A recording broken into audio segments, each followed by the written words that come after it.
नमस्कार दोस्तों, आपका स्वागत है हमारे YouTube channel teaching exam overload में।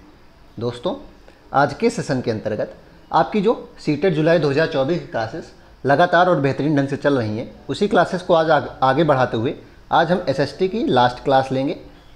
एसएसटी ज्योग्राफी की लास्ट क्लास लेंगे। आज हम एसएसटी ज्योग्राफी की लास्ट क्लास लेंगे, जिसमें आज हम एनसीईआरटी क्लास 8 ज्योग्राफी के लास्ट चैप्टर, जो कि चैप्टर नंबर 6 है, उसको पढ़ेंगे, जिसका नाम है मानव संसाधन।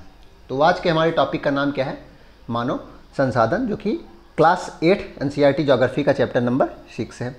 चलिए फिर सेशन को शुरू करने से पहले हमारी एक रिक्वेस्ट है कि हमारे चैनल को लाइक करें, सब्सक्राइब करें तथा ज़्यादा से ज़्यादा शेयर करें। चलिए फिर बिना किसी देरी के शुरू करते हैं। पहला पॉइंट है कि प्रधानमंत्री कौशल विकास योजना, जिसे हम क्या कहते हैं, PKBYE, को 2015 में 1 करोड़ भारतीय युवाओं को 2016 से 20 तक प्रशिक्षित करने के उद्देश्य से शुरू किया गया था। तो प्रधानमंत्री कौशल विकास योजना को 2015 में शुरू किया, 2015 में इसको लाया गया था और इसमें 5 साल के अंतर्गत 1 करोड़ भारतीय युवाओं को प्रशिक्षित करने, कौशल विकास करने के लक्ष्य को रखा गया था। अब हमारा इसमें अगला टॉपिक था जनसंख्या का वितरण। अगला टॉपिक हमारा क्या था? जनसंख्या का वितरण। भूपृष्ठ पर जिस प्रकार लोग फैले हैं उसे जनसंख्या वितरण का प्रतिरूप कहते हैं। मतलब कि भूपृष्ठ है, जैसे कि एशिया में ज़्यादा लोग हैं, दक्षिण पूर्व एशिया में, या फिर रूस वाले क्षेत्र में, जो रूस के ऊपरी वाले क्षेत्र हैं वहाँ बहुत कम लोग रहते हैं, अलास्का वाला क्षेत्र। तो भूपृष्ठ पे जिस प्रकार लोग फैले हुए हैं उसका वितरण जो हम दिखाते हैं उसे ही जनसंख्या वितरण का प्रतिरूप कहा जाता है। विश्व की जनसंख्या का 90% से अधिक भाग भूपृष्ठ के लगभग 30% भाग पर ही निवास करता है। तो मतलब कि मान लीजिए ये टोटल जनसंख्या है, ये क्या है? टोटल जनसंख्या है। तो इसका 90% भाग जो है, इसका 90% भाग केवल 10% एरिया पे निवास करता है। मतलब कि जो ये पृथ्वी है, इसके 10% ही भाग पे ही पूरी 90% जनसंख्या निवास कर जाती है। बाकी जो बचा हुआ क्षेत्र है, तो इसके 90% से अधिक भाग भूपृष्ठ के लगभग 30% भाग पर ही निवास करते हैं। मतलब जनसंख्या का लगभग 90% भाग केवल 30% भाग पे निवास करता है। तो ये 70% बचा। 70% एरिया में कितने लोग रहते हैं? 10% लोग मात्र रहते हैं। 70% एरिया में मात्र 10% लोग रहते हैं, 90% लोग 30% के एरिया में रहते हैं। तो इसमें बताया जा रहा है कि विश्व की जनसंख्या का लगभग जो 90% से अधिक भाग है वो केवल 30% एरिया पे रहता है।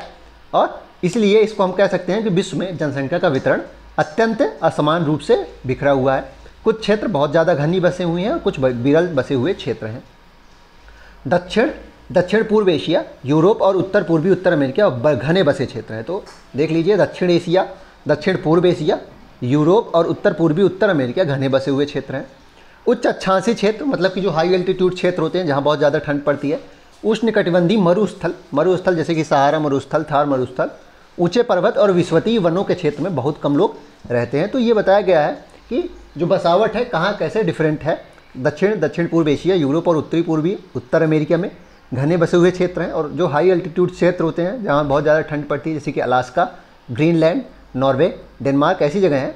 और उष्णकटिबंधीय मरुस्थल जैसे कि सहारा का मरुस्थल, गोबी का मरुस्थल और उच्च पर्वत और विषुवतीय वन, यहाँ बहुत कम लोग ही रहते हैं।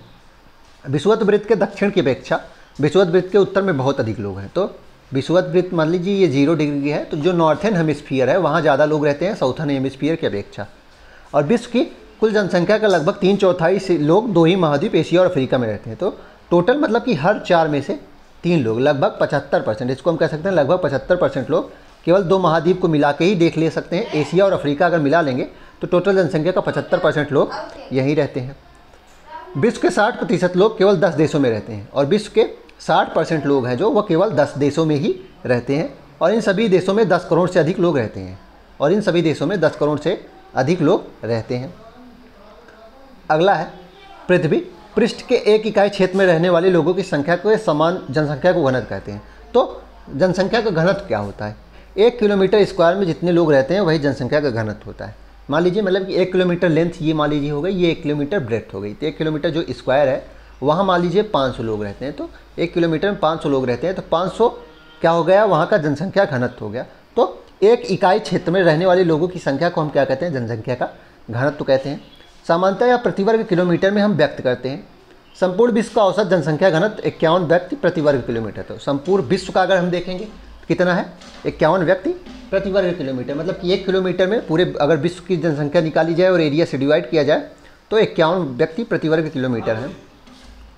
जन्मों को साधारणतः जन्म दर से आंका जाता है। अगला पॉइंट है कि जन्मों को साधारणतः हम जन्म दर से आंकते हैं। जन्म दर अर्थात प्रति 1000 व्यक्तियों पर जीवित जन्मों की संख्या में मापा जाता है। तो जन्म दर क्या होता है कि प्रति 1000 व्यक्ति में कितने जो जन्म जीवित लोग रहते हैं उसे ही जन्म दर कहा जाता है। मृत्यु दर को भी प्रति 1000 व्यक्तियों पर नापा जाता है और 1000 व्यक्तियों में कितनों की मृतकों की जो संख्या होती है उसे ही मृत्यु दर कहा जाता है। अब प्रवास किसे कहते हैं और अप्रवास किसे कहते हैं? तो किसी क्षेत्र विशेष में लोगों के आने जाने को हम प्रवास कहते हैं और जब व्यक्ति नए देश में जाता है तो उसे अप्रवास कहते हैं। जैसे कि प्रश्न बना है कि आप भारत देश को छोड़ के आप यूएसए या कनाडा में जा रहे हैं तो आप क्या कर रहे हैं? अप्रवास कर रहे हैं। लेकिन किसी क्षेत्र विशेष में लोगों का आना जाना होता है, जैसे कि आज आप इलाहाबाद से लखनऊ, लखनऊ से इलाहाबाद आप डेली आवागमन करते हैं, तो ये क्या है? प्रवास इसको कह सकते हैं हम। उत्प्रवास क्या कहते हैं? जब व्यक्ति एक देश को छोड़ता है तो उत्प्रवास किसे कहते हैं? ध्यान रखिएगा, जब आप भारत को छोड़ेंगे तो उसे उत्प्रवास कहा जाएगा और जब आप नए देश में पहुंच जाएंगे तो अप्रवास। यहाँ 2 से टॉपिक से प्रश्न ज़्यादा बनेंगे। अप्रवास जब व्यक्ति नए देश में जाता है और उत्प्रवास जब व्यक्ति नए देश को छोड़ देता है या फिर एक देश को छोड़ देता है। अब जनसंख्या पिरामिड हम देख लेते हैं। एक देश को जनसंख्या पिरामिड जिसमें जन्म दर और मृत्यु दर दोनों ही ऊंचे होते हैं, आधार पे चौड़ा और ऊपर तीव्रता से सकरा होता जाता है।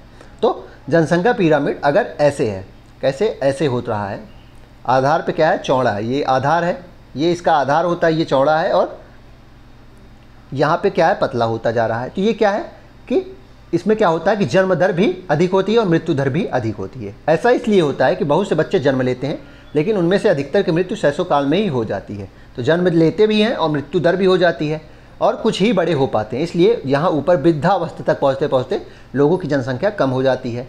तो ये क्या है कि जब जनसंख्या का पिरामिड प्रश्न बनेगा, आप इमेज भी दे सकते हैं जनसंख्या का पिरामिड कैसे बनेगा। अगर ऐसे बनेगा तो मतलब जन्म दर और मृत्यु दर बहुत ज़्यादा है और वृद्धावस्था तक कम ही व्यक्ति पहुँच पा रहे हैं। जिन देशों में मृत्यु दर से बहुत छोटे बच्चों विशेष कम रूप ही हो, युवा आयु वर्ग का पिरामिड चौड़ा क्योंकि शिशु प्रौढ़ावस्था तक जीवित रहते हैं। तो जैसे कि भारत की पिरामिड में दृष्टिकोण होता है कि मृत्यु दर बहुत कम होती है, मृत्यु दर कम होती है तो शिशु प्रौढ़ावस्था तक जीवित रहते हैं और यह भारत के पिरामिड में दृष्टिगोचर होता है। भारत का पिरामिड देखेंगे तो आप में यह दृष्टिगोचर होगा। चलिए फिर इसी के साथ आज का हमारा सेशन और आपकी ज्योग्राफी की क्लासेस लगभग क्या पूरी 100% समाप्त हो गई। अब इसकी क्या बचेगी? एक मैराथन क्लास बचेगी। इसकी एक मैराथन क्लास बचेगी जिसको हम परसों लाएंगे, जिसमें 2013 से लेके 2024 के सारे प्रश्न एक ही वीडियो में कवर कर दिए जाएंगे। उसके बाद आपकी ज्योग्राफी भी खत्म हो जाएगी, हिस्ट्री खत्म हो गई है और मैराथन क्लास भी उसकी प्रीमियर हो रही होगी। आप उसको भी देख लीजिएगा, अभी आप उसको भी देख सकते हैं। चलिए फिर इसी के साथ समाप्त करते हैं। धन्यवाद।